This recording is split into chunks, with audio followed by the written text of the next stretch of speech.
사사기 7장 16절부터 18절까지 말씀을 같이 읽었습니다. 원래 사사기 7장에 1절부터 쭉 이제 마지막 절까지 보면 이런 그 전쟁에 대한 이야기가 같이 나와 있어요. 나팔을 불었다 그렇게 이야기했는데, 나팔을 불었다는 말은 복음을 전했다 그런 말하고 비슷한 말이죠. 나팔을 불었다, 그 말은 복음을 증거했다 그런 말하고 같은 의미를 가지고 있습니다. 그래서 이제 나팔절도 있는 거죠. 나팔절, 복음을 전했다 이런 거죠. 나팔절이 언제 있는 거죠? 나팔절이 어느 절기 다음에 있어요? 오순절 다음에 있어요. 오순절 날에는 무슨 날이죠? 성령 충만 날이에요. 성령 충만 받고, 자 보세요. 사도행전 1장 8절에 보면 너희가 성령이 너에게 임하시면, 그랬죠? 성령이 너에게 임하시면 너희가 권능을 받고, 그랬죠? 권능을 받고가 오순절 날이에요. 그렇죠? 그러니까 성령을 받고는 요한복음 20장 22절에 나와 있는 말이고요.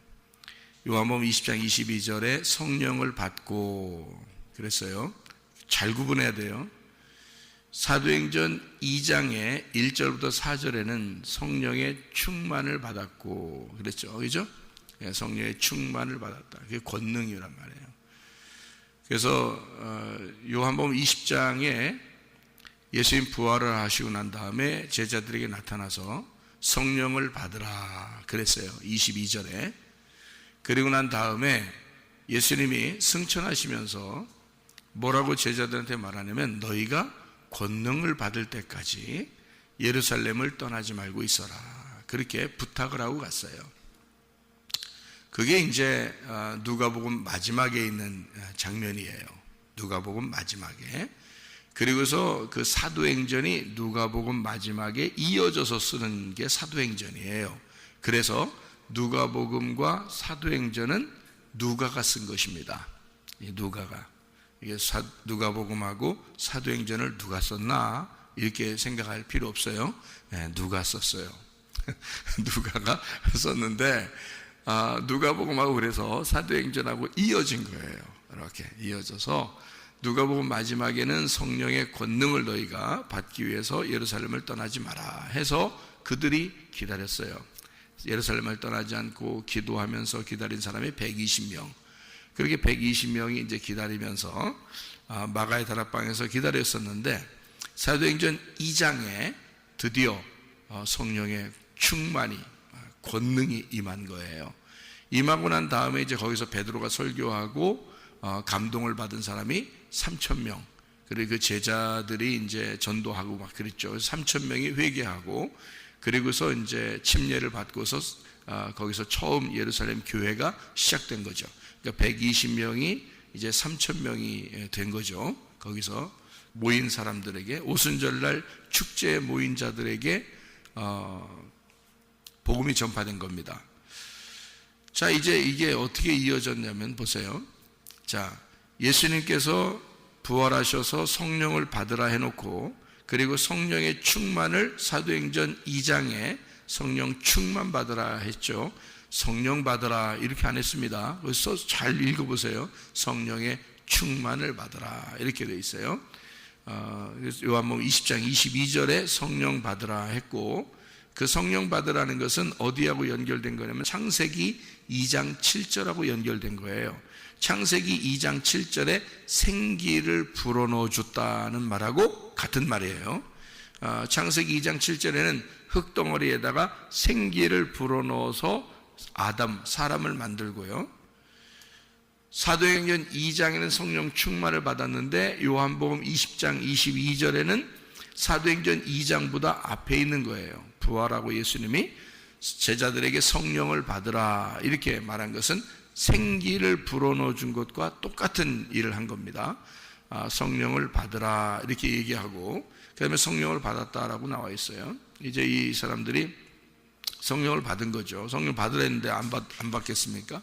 예수님이 받으라 그랬는데 아니 나 안 받아, 나 사도행전 2장까지 기다려야 돼, 이렇게 안 한단 말이에요. 그냥 그 자리에서 다 받는 거예요. 받고 그 다음에 성령의 충만이 임해야 되니까 기다린 거죠.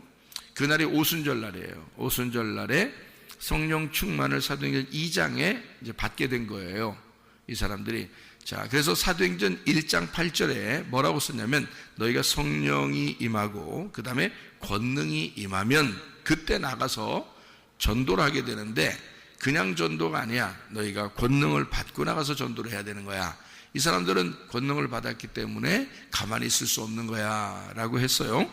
그래서 성령을 임하면 너희가 권능을 받고 그리고 예루살렘과 온 유대와 사마리아와 땅끝까지 이르러 내 증인이 될 것이다, 이렇게 이야기를 한 거죠.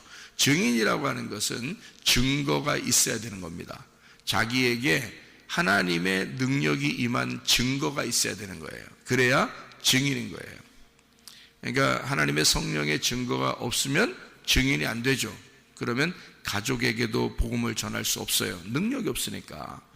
이웃 사람에게도 복음을 증거할 수 없어요. 능력이 없으니까. 복음을 제대로 자기가 경험하지 못했어요. 그래서 다른 사람에게 얘기할 수가 없는 겁니다. 왜냐하면 권능이 안 온 거예요. 권능이. 성령은 왔어요. 성령은 왔는데 권능이 임하기 전까지는 움직일 수가 없거든요. 그래서 자기가 하나님께 복음을 전하고 싶은데 왜 이렇게 안 되지? 안 되는 게 아니라 능력이 임해야 이게 전해지는 거예요.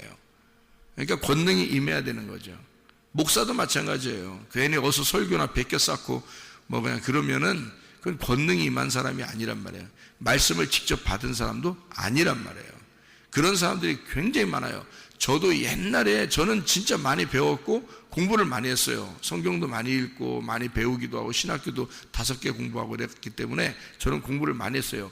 30이 되기 전에 박사가 됐으니까 굉장히 공부를 많이 한 사람이에요. 그냥 막 책도 엄청나게 읽었어요. 매일 대학교 다닐 때도 그렇고 고등학교 다닐 때도 그렇고 중학교 다닐 때 맨날 책 보는 게 습관이 돼가지고 2시간밖에 잠을 안 잤단 말이에요. 그렇게 공부를 했는데, 그래서 제가 설교를 꽤 잘한다 이렇게 생각을 하고 또 사람들도 그렇게 생각을 하는 사람들도 꽤 많이 있었어요. 그런데 어느 날 내가 주님을 만나고 보니까요, 뭐 그 전에 주님 못 만났다는 게 아닙니다. 만났어요. 근데 그때하고 틀리더라고요. 내가 진짜 회개하고 주님을 딱 만나니까 이게 말이에요, 주님의 그 어떤 그 권능, 그 힘이라는 게 따로 있더라고요. 이게.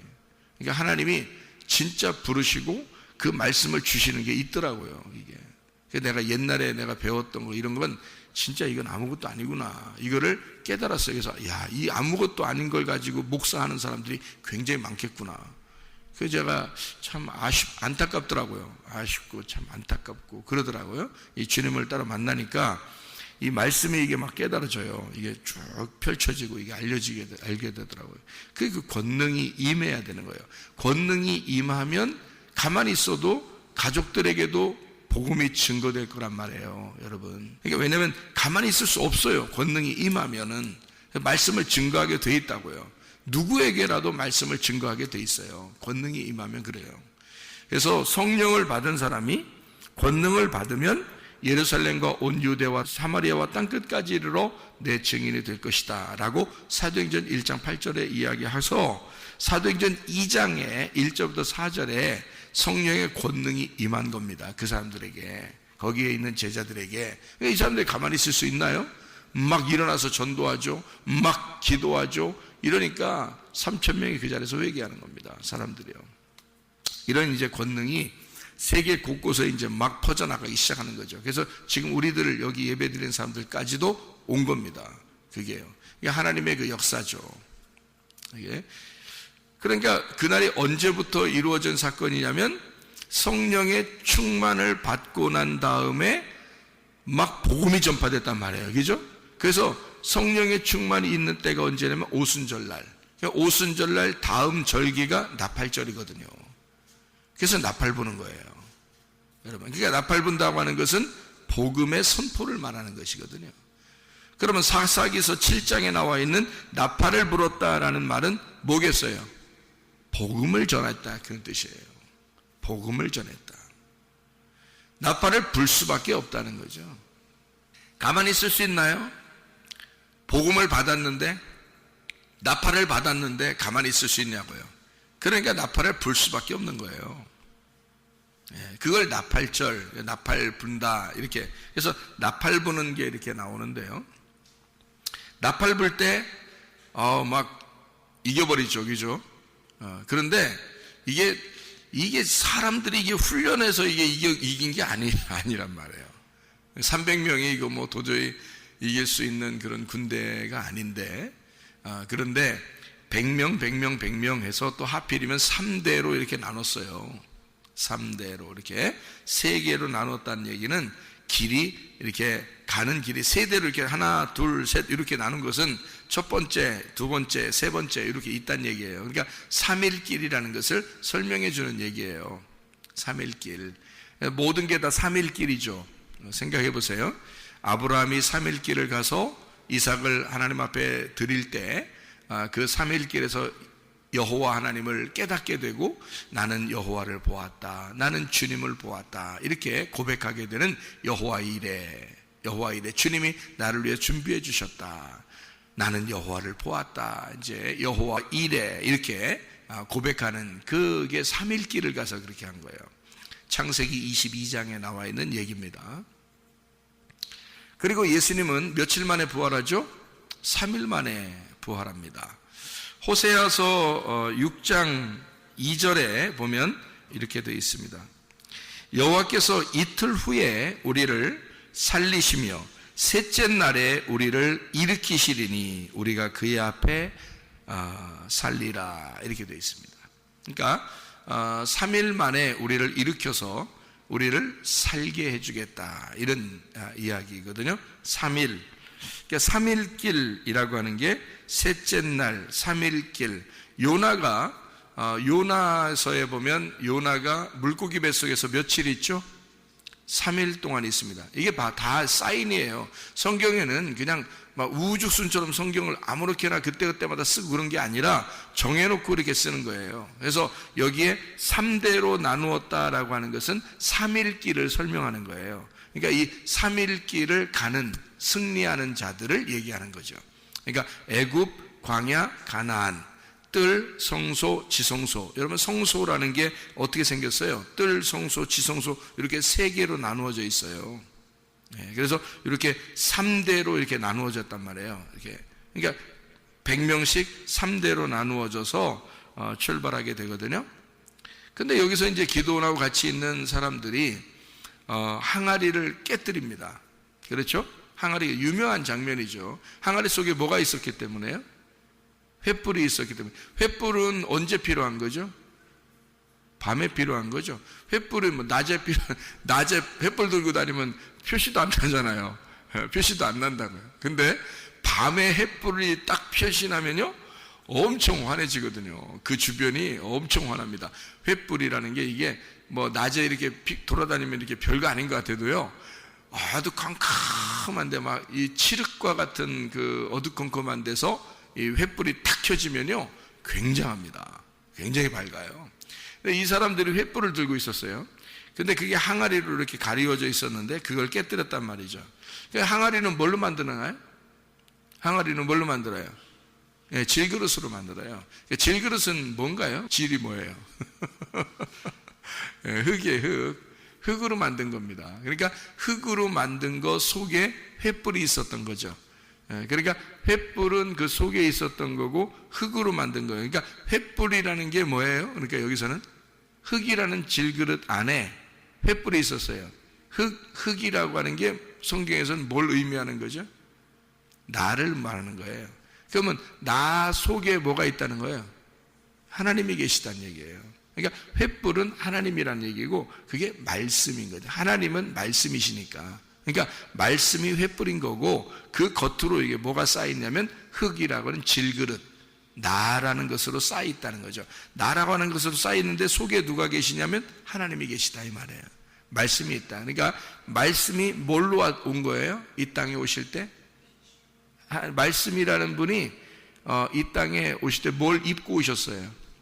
육신을 입고 오셨잖아요. 그럼 육신을 입고 왔다는 말은 누구를 입고 왔단 말이에요? 나를 입고 왔다는 거지. 그러니까 내가 이 말씀을 받아서 말씀이 내 속에 들어오면 이게 뭐가 되는 거예요? 말씀이 육신을 입고 왔다, 이게 되는 거죠. 이제 말씀이 여러분 안에 들어가면 말씀이 육신을 입었다 그래요. 그러면 그 육신은 어떻게 돼야 되나요? 깨져야 되는 거예요. 그래서 십자가에 매달려 죽는 거예요. 예수님이 십자가에 매달려 죽으면 뭐만 남아요? 말씀만 남는 거죠. 그래서 횃불만 나와서 승리하는 거란 말이에요. 그 승리가 부활이라는 거예요. 이해가 되겠어요? 그러니까 3일길의 부활이라는 거지. 횃불이 나온 것은 3일길에서 부활한 거란 말이에요. 무슨 말인지 알겠어요? 여기 지금 사사기 7장이 뭔 말인지 알겠어요? 예, 그래서 항아리가 깨지고, 항아리가 깨지니까 횃불이 나왔다는 게 부활, 승리하신 주님을 말하는 거예요. 부활하신 주님을. 예, 주님이 속에 감추어져 있다가 내가 깨지니까 나오더라 이거예요. 여러분 깨졌어요, 안 깨졌어요? 깨져야 된다고. 다 깨져야 된다고, 여러분이 깨져야 예수님이 나오셔, 여러분에게서.